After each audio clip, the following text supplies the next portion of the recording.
Hi, everyone. Welcome to Humane Voices, the official podcast of the Humane Society of the United States. Carrie and Austin here again for another episode. We have a great guest for today, a chef who works with a lot with universities and corporations on increasing the amount of plant-based foods at their facilities. She does some... I'm sorry. He is literally right next to me, Chad. Can we just wait 2 minutes? He's literally looking in the window to the left. You keep going. What are you doing? Austin, explain what's happening. Okay, yes, because it's setting me up for my first joke. So please go ahead and go. Okay, good. I usually don't get this flustered, but no. Next to me, we said in the previous episode that it's kind of like a circus on Wednesdays, actually. So we're gonna have a lot of fun week to week. But we have a lot of people doing ton of different lawn work. From weed whackers to lawnmowers. And they already got to Austin's mustache. So a tragedy. My gosh. Yeah. I knew that it was going to come up. So we'll have to grow back the mustache for that. But anyway, Okay, we'll get back to it.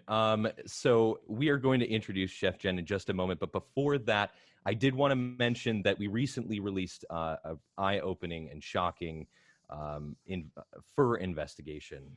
You can learn more about it by clicking on the link below in the description of the episode. And after we talk to today's guests, we wanted to play a short discussion that we recently had about this very investigation. So you don't want to miss it. Stay tuned. But anyway, let's get to our guest, Chef Jen DiFranceso, Senior Culinary Specialist. Yay.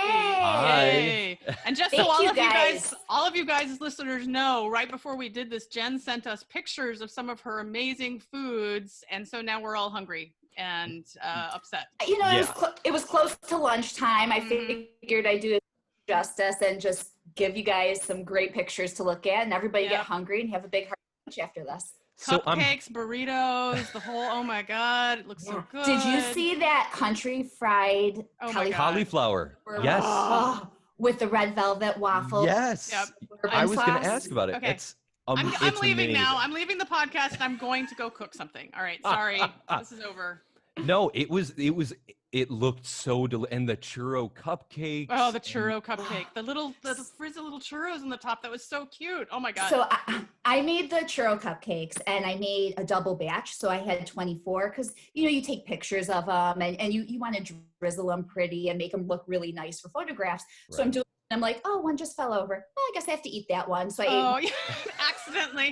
Look, it fell over. Oh no. I'm like hitting it on the ground. Can't use that one. By the end of it, I looked to take the rest of the pictures and I'm like, oh, there's only 6 left. I'm like, how many did I eat right now?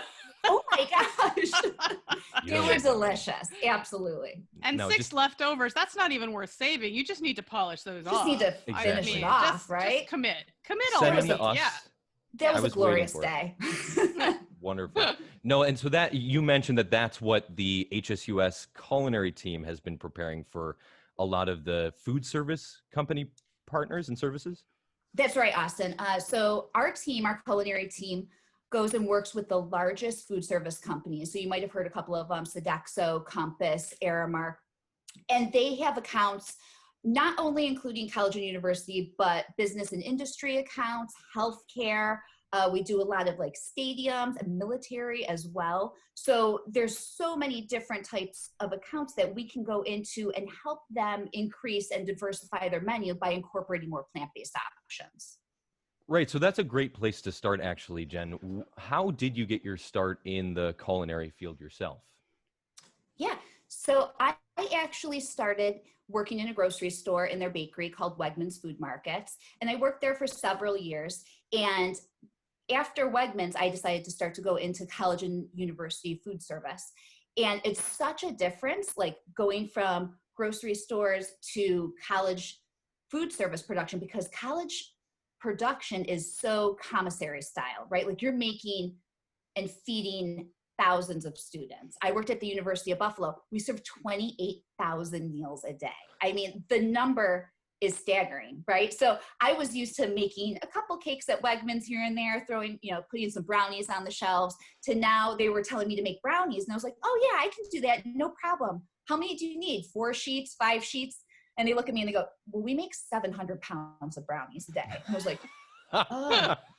They pull out the mixing bowl and it's literally up to my shoulders. Nice. And to mix the bowl, we needed 3 people to actually lift it up and put it together. And I was like, oh my God, I've never seen so much brownie batter in my entire life. So that's really where I started my career. And I ended up going to Canisius College, that's out here in Buffalo, New York. And that's really where I started moving the plant-based direction of college food service foods. Speaking of Canisius, go Griffins. Yay, good. Are you a Griffins fan? My older sister went to Canisius, but I grew up in Rochester. I love it. All right, so in 2015, I went to Canisius College to be their chef and associate director. And when I was there, I noticed there was an opportunity to incorporate a lot more vegan and vegetarian options on campus. So one of the things that we did was look at their retail section first, not their dining hall. And in their retail section, they had 2 4-foot open air merchandisers, and their sales were really dismal. That was more for their like grab and go options, their takeaway, kind of appealing to their commuter students or people who were in a rush. So I saw the opportunity there, and I dedicated 1 whole cooler to being completely vegan and vegetarian. The client was kind of a little hesitant, saying, I don't know if we need that much. Are you going to be able to keep it full? And I really took a look, and I wanted to make sure that the food that we were putting in there was craveable, that it was beautiful, that it really stood out with the colors, right? I just didn't want to put, the hummus wrap. I wanted a beet hummus box with hummus wrap. with really fresh veggies and some nuts and grains in there. So I loaded the cooler up, and we had it run. When we did our first round of numbers to come back, sales rose 78%. Oh, that's amazing. That is awesome. Yeah. Right? It was huge. So when we took a deeper look into those numbers, we realized that 65% of those sales were from vegan and vegetarian purchases. That's where we kind of started to see like, hey, there's a demand here. There's people are purchasing this. They want this. So that's when we took a look at the dining hall on campus. And it was just one dining hall at Canisius. It had 6 stations, including a salad bar. And there was a station that was kind of like a dual station, which I thought was pretty ironic. It was a meat carvery and a vegetarian station. Perfect pairing. Yeah. Right? And they're like, oh yeah, it's really underperforming. And I was kind of like, yeah. So I decided to take that station and turn it into a completely 100% plant-based station called Pitchforks. And I wanted to serve street and comfort food that was veganized, right? So like kung pao cauliflower, sweet potato burgers with smashed avocados. I wanted things that people were familiar with, and that when they were walking past the station to go over to the grill, they looked and said, you know what, I'm skipping the burger today and I'm having that kung pao cauliflower because that looks delicious. So opened that station up, and we found massive success. What was unique about Canisius was their lunch station. When you serve lunch, it's actually retail. So we could get some hard numbers from it rather than all you care to eat. So we opened it up and realized that the sales gained 400% from the station it replaced. That is unbelievable. Isn't that crazy? So it was great. And then what was really funny about it was that we saw how many people identified themselves as vegan on campus, and only 4 people identified themselves as vegan on campus. So it was the flexitarians, the reducitarians, that were just looking for really great food that were coming to the station. I love that. I mean, to me, this really gets at the heart of one of the things that I think has been challenging in the past about plant-based food, is that there's so many people who do it for ethical reasons. And yet, if we're trying to lure more people into it, then you really have to get at all the ways that food is a pleasure, right? It's a pleasure to eat. It's a pleasure to look at. It's like, there's all this ways that, like meat-based foods and animal-based foods, like, out in the world, they sell themselves with aesthetics. They make these things that you look at and you really want to eat them. And like hummus wrap is not going to get us there. Absolutely, right? But a delicious panko crusted sweet potato burger with smashed avocado. I mean, who's going to pass that up? Yeah, well, and that's the thing. When I was in school, all I remember, just like you were saying, Carrie, and I don't know for the both of you, when I was in school, I would see, you know, they would try to make these either appetizing burgers or chicken fingers, or, you know, they'd have all these things. Not only the labeling thing we could talk about a little bit later, but it was like burgers and salads and all these different things. And then it would say vegetarian. And then you get like these out of the can peas and carrots, and you'd be like, of course they're not going to eat this food, because one, there's not a variety of options, and two, they're not making it appetizing. Or the sad noodle plate. That's the one that I always just like when you go to events or weddings, or you're on an airplane. The airplane one used to be terrible. Like the vegetarian option was always this like pale little like couple noodles with a couple of pale strips of bikini and a broken cream sauce on it. Oh, no, feel bad about your life. I would always get the steamed vegetables with the drizzle of Italian dressing over it. Yes, exactly. At least steamed vegetables are like, if they're made well, they're like bright and colorful. Whereas sometimes like on the airplane, you'd get the ones that are sort of gray. That's true. Yes. Yes. But it is wonderful, Jen, that you have really brought creativity back to food, back to plant-based food. And that's really exciting. That's, you know, the biggest part for me is getting people excited about plant-based food and really kind of breaking down the misconception that it is all steamed broccoli and brown rice, you know, that we can have satiating dishes that people are looking at and just want to have because it's just good food. And that's really what I'm trying to teach in these classes that we do when we work with the largest food service companies, when we help go in and do menu development with them.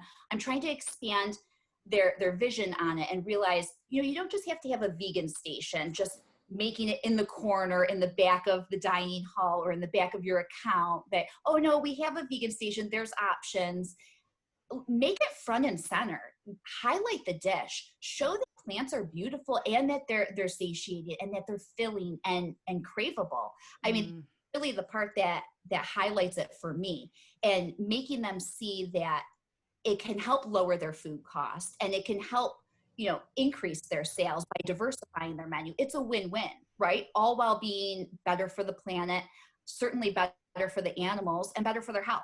You know, there's so much about plant-based cooking that is healthy, but I feel like you can sort of oversell the healthy factor. I mean, you're talking about the broccoli brown rice thing. I mean, to me, that's a really interesting one. Like, how do you walk that line between letting people know about the health benefits without making it sound like, you know, we're just doing this out of a virtuous position, right?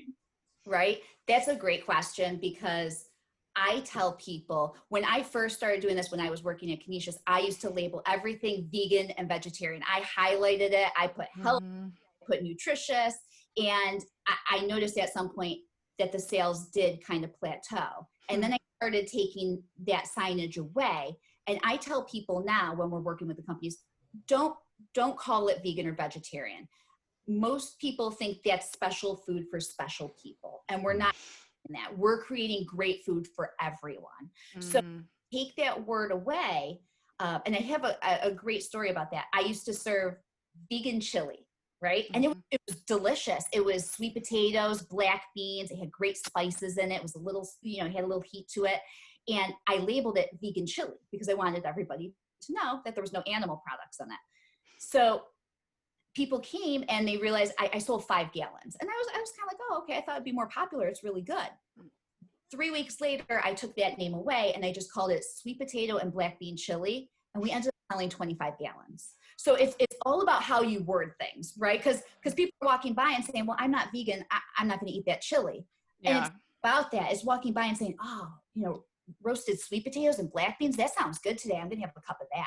Totally. Plus, you don't know whether there's actual vegans in a vegan chili. I mean, what if it's literally vegan based? I mean, yikes. Trying to be ethical, right? Right. Trying to be ethical. Well, Jen, it sounds like calling the food what it is really the driver for making this cultural change, which sounds really exciting. And it seems like a lot of the students are the proof of concept for a lot of the executives. It's kind of trickling up. It's showing that the change is real and they want it, right? Absolutely. These companies at the corporate level, they're seeing that the demand is coming from the students or the guests, faculty, staff. They're hearing it, and it's working its way up. It's saying, we want more options. We want, the Impossible Burger or the meat alternatives. We want to see more plant-based scattered throughout the stations. And that's what we're starting to work with these companies a lot more of. Hey, let's have options at your Italian station. Let's incorporate a vegan pizza into your pizza cycle. And let's do some fun stuff that, if you're going to serve tacos and you're going to have an animal product such as beef or chicken, let's make sure we throw in like shredded jackfruit or cauliflower to make sure that we have something. And most of the time it's just as delicious as what is being served. Jen, how did you end up sort of like making this transition yourself? Like, how did you sort of get interested in the plant-based thing overall? Like, have you been in that world since you were really young, or like what kind of did it for you? No, years back, I volunteered at animal rescue out here in Buffalo, and we were doing a fundraiser, and it was really kind of an aha moment for me. Everyone knows that I work with food. So during that fundraiser, we had to make food for the guests, and they said, hey, can you go man the grill? I said, yeah, it's no problem. And when I was over there, they gave me, the hot dog buns and the hamburger buns, and then they gave me the burgers and the hot dogs, and I started putting them on the grill. And as I started cooking them, I had this moment where I'm like, I'm cooking cows and pigs to save the dog. And it was this moment that I just had, I was like, really made me think about my food choices. And from there, it was this turn of really making a conscious effort to change the way I ate, because it bothered me that I was cooking cows and pigs to save the dogs. Yeah, that's awesome. That's when I really took notice of my food choices. But when I worked for Canisius and really transformed the station to 100% plant-based is when I was like, this is so easy. Why not just do this all the time? Yeah, totally. Yeah, that's such an interesting story. I mean, that's still an issue sometimes with animal welfare groups. I think more and more of them are trying to transition to, serving mostly plant-based cuisine at shelter events and things like that. But even now, depending on where you are, you can go to some shelter events and still find a fair amount of meat there. And it is a sort of like, it causes a little cognitive dissonance. And it's interesting when people start noticing that. Yeah. So going back a little bit to Canisius and the other institutions that you've worked with, I was curious, you mentioned a little bit that some of them were hesitant to begin putting in these alternative foods or how much space they make for it in their either retail shops or dining spaces. Is there much other resistance from universities or companies to plant-based foods once you begin to introduce them in? Do they have like preconceived notions about the food? How do you navigate that stuff if that's the case?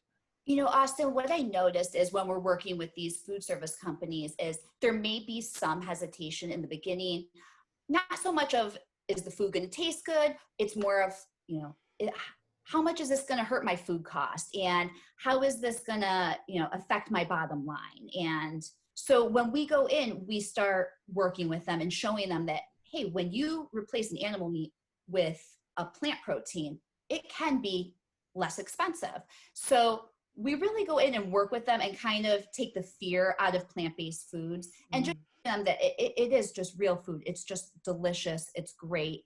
And it's easy to work with. We have a lot of people from a staff level that says, I don't know how to work with vegan food. I don't know. I've never seen this product. I don't know what it is, vegan cheeses or the the plant-based proteins. So getting in there with them on hands-on training really takes that fear or the questions they may have right out of it.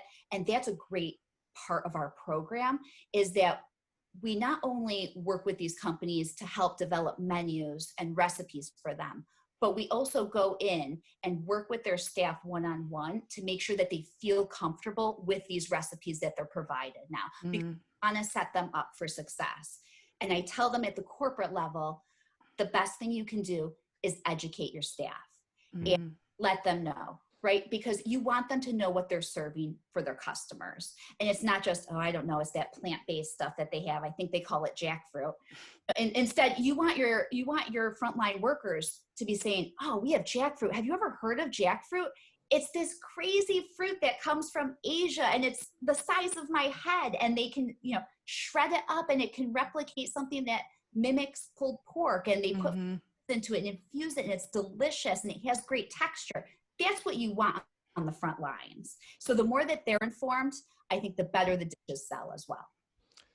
Yeah, I think with a lot of, I just can't help but to think that when you're making that much food for that many people, while they are culinary chefs and they are creative artists, in my opinion, it's a lot of food, and you don't want to, make variations on each individual dish. So it makes a lot of sense where a newcomer comes in and is like, oh, I don't know if I want to do this and change up my strategy or, my line. So it's really cool that not only are they open-minded, but the kinds of dishes that you showed us that the chefs have done. I mean, yeah. And you can make that for thousands of people. That is pretty amazing. I would love to try that. And it's just a testament to kind of the work that you're doing. So it's really cool. Thank you. I really have to give a lot of credit to our culinary staff here. They're so creative. They're so innovative. Like when we have brainstorming sessions and talk about these dishes, you see the excitement, and then we get to actually make it and produce it and then give it to a company to run. I mean, those dishes, if I was at any of those colleges or business and industry accounts, I would be over the moon to get cauliflower steak with red velvet waffles and bourbon sauce. Jen, I don't know if you can speak to this at all, but one of the things I was thinking about when you were talking, are there sort of changes in the culinary schools now, like with people, when you're talking about, staff being uncomfortable with not knowing how to work with these products, are there sort of shifts in culinary training where some of the up and coming chefs are kind of learning this stuff earlier? I think they're starting to incorporate more and more classes. That's great. And we're seeing things with menus of change, which is huge with the CIA. A lot of their stuff is plant forward now. You're seeing it more.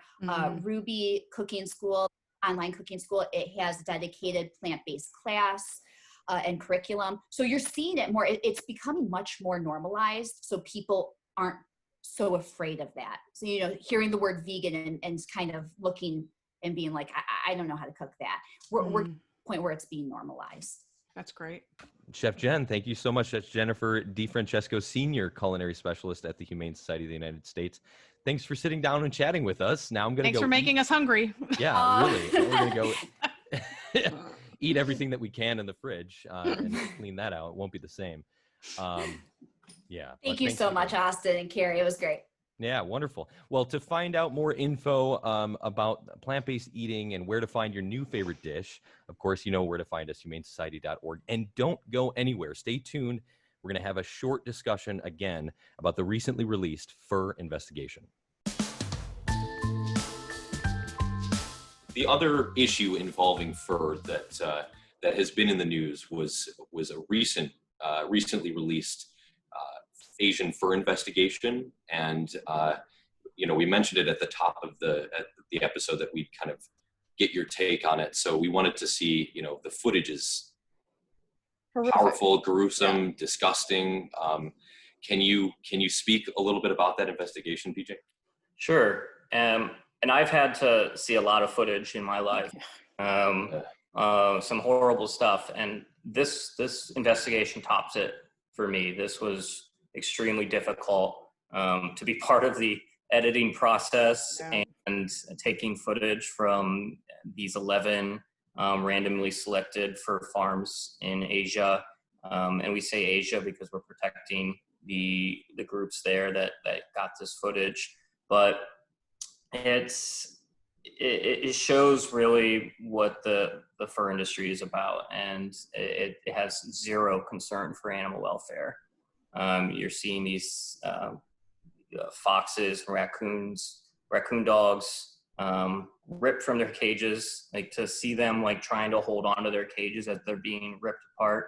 And then they're bludgeoned with a steel rod. And a lot of times after that, they're starting the skinning process, and these foxes just aren't dead. And so you're going to see them still moving during the skinning process, and you're going to see them still, even fully skinned. One of the foxes lifts its head and looks at the camera. Yeah, it's unbelievable that this exists today. And when you start realizing that it's for a palm on a hat or an aesthetic for a jacket trim, it makes it more difficult. Ridiculous. It's kind of obscene, it's really. silly. Yeah. So I think we're going to be sharing this with legislators, and we're going to be sharing it with other companies. And if you buy fur, if you sell fur, you're complicit in this cruelty. And I think it's on us to really lead that charge to make sure that this industry is ended once and for all. And I think when I started, I didn't think it was possible, but the amount of progress that we've made in the last 10 years, I am confident that we'll see the end of the fur trade in my life.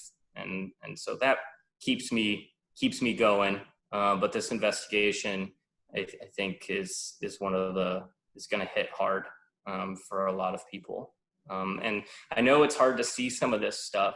And I know my mom, I was talking to her the other day, and she's like, I don't need to see this. I don't wear fur. And I was like, yeah, but you should see it, just because it really does ignite you to want to make this change happen. It ignites you to call your local legislator or your city council to say, I want to ban fur sales in my city. I want to ban fur sales in my state. It ignites you to say, I want to contact the local department store to make sure that they have a fur-free policy, and all that really helps us with our work. And I think it's also good to share with friends and family as well that potentially do wear fur and don't know where some of this stuff comes from. So spreading these videos and these investigations is crucial to ending this trade. Yeah, some of this stuff is really hard to see. It's hard to know that it exists. It's really painful, but thank God someone is getting these videos and exposing some of the stuff that goes on, because it really does stir advocacy, which is the good side of this. Thank you for doing this work, PJ. I mean, I can't imagine. I watched some of the footage, and I don't have to watch it that often, and it was like my husband had to come in the other room. It was like, I having been here as long as I have, I don't often like cry about our work, but that was one that I was just like, oh man, I can't take this one. It's really rough. Yeah, no, hats off to the investigators that had to stand there and film some of this, and then our colleagues around the world from Humane Society International that are working with these organizations and helping spread the word globally. So yeah, and the other thing, along with the fact that just the close-up footage was so brutal, I think that I was really struck by some of the sort of aerial shots where you can see just the scale of these places. We're not just, so it's like one of those things where like you look at the suffering of this individual animal that is being so hurt so badly, and then you multiply it by thousands. Mm-hmm. I mean, we have these farms here in the United States. Yeah. I think because of the COVID-19 situation, we're really looking at mink farming and fur farming here in the United States. And in 2018, we produced over 3 million mink pelts. And Wisconsin is by far the #1 fur farming state in the country. So you have these aerial footage showing rows and rows of these barns that have, each one of them has thousands of mink, that the amount of cruelty that comes out of one of these barns. You could do the same in Wisconsin. Same exists in Idaho and Utah, where it's something that's here in the United States as well.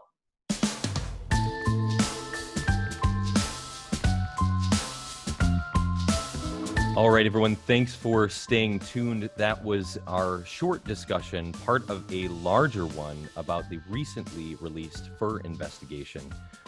from the Humane Society of the United States. If you want to learn more or listen back to the full episode, you can look at the link below in the episode description here and follow those sources and info to find out more. That's all we have for today on Humane Voices. Carrie, again, it's been a fun episode. We'll see you next time. It has indeed.